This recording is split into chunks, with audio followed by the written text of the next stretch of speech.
Kuna kijana mmoja anatokea huko Bungoma. Kijana huyu alikutana na msichana fulani online. Yaani alifanya kitu ile inaitwa online date. So alipokutana na msichana online kule Facebook, akamchatisha, na bila alimchatisha wakakubaliana, wakaanza mahusiano. Walipoanza mahusiano wakaendelea, wakapendana hadi msichana akamwambia kama itawezekana mpigenge simu 10 times per day. Yaani walikuwa wameshapendana hadi wakaidiana kwa siku moja ingetokea wangefunga ndoa after masomo yao. Sababu huyu msichana alikuwa ni msichana wa chuo, kijana naye alikuwa ni kijana wa chuo, lakini alikuwa anafanya side hustle. So wakapendana hivyo, wakapendana. So wakapanga, nakumbuka kama nilivyoelezwa, wakapanga weekend moja kukutana ili kujuana kiundani. So wakapanga kama mfano umeanza uhusiano hii wiki, wakapanga next weekend wangekutana wajuane kiundani. So ilipofika Friday jioni, huyu kijana akampigia yule msichana simu ili kumuuliza walipofikia kuhusu kumiti kwao wajuane. Ilikuwa masaa 2 usiku alipompigia simu. Alipompigia simu, yule msichana akamwambia kuwa hata kuwa na nguvu kesha kutembea hadi kwao, sababu ilikuwa distance kutoka kwa huyo kijana hadi kwa huyo msichana. Kumbuka walikutana online na wote walikuwa wanatokea Bungoma. So ilikuwa distance kutembea kutoka kwa huyo kijana hadi kwa huyo msichana. So msichana akamwambia kuwa hana nini, hata kuwa na nguvu ya kutembea kesho hadi kwa huyo kijana, sababu hajakula sapa na siku hiyo babake na mamake walikuwa hawajafford kupata cha kutia mdomoni. So kijana akamuuliza, "Sasa ikitokea sasa umepata pesa, utafanya aje na ile hali masaa zishasonga kwa zilikuwa saa 2 usiku?"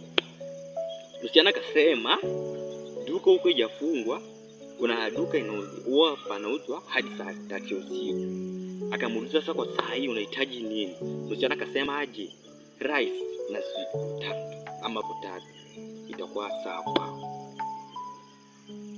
Sasa hiyo kijana akamuuliza the cost, yani hiyo ita cost shilingi ngapi? Msichana akamjibu 250 will be enough. Sababu sasa hiyo kijana alikuwa amependa huyo msichana na alikuwa walikuwa maagiriwa maaminiana despite ni online date, akamtumia shilingi 500 ili yani asimkasirishe na uhusiano yao endelee kama kawaida, akamtumia shilingi 500. Huyo msichana akashukuru sana, yani akamshukuru yani ile yake yote. Kijana akaona kweli hapo kuna upendo. Ilipofika kesho yake masaa 4 walikuwa maagiri, kumbuka kutani.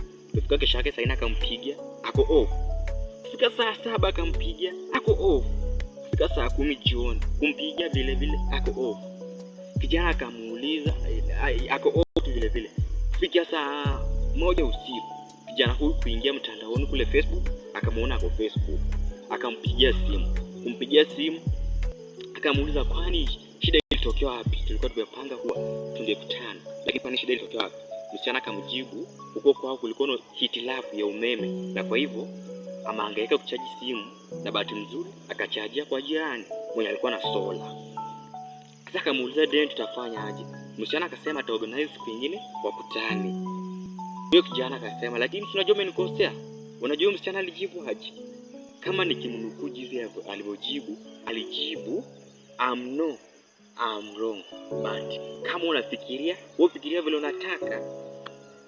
Sababu huyu kijana yani alikuwa hapendi maneno mengi, ilijibidi ajishushe chini na muombe msamaha. Na yakaisha hivyo. Sasa vile aliisha hivyo, wakakubaliana tena kukutana the next weekend. Lakini kabla ya kukutana the next weekend, ilikuwa Wednesday jioni. Kijana huyu alipompigia msichana simu, yule msichana akamjibu asharudi chuo. Sasa hadi next wakimaliza kufunga shule ndio watamiti. Kufikia hapo part 1 imeisha hapo. Kesho utakuwa na muendelezo wa part 2. Usikose.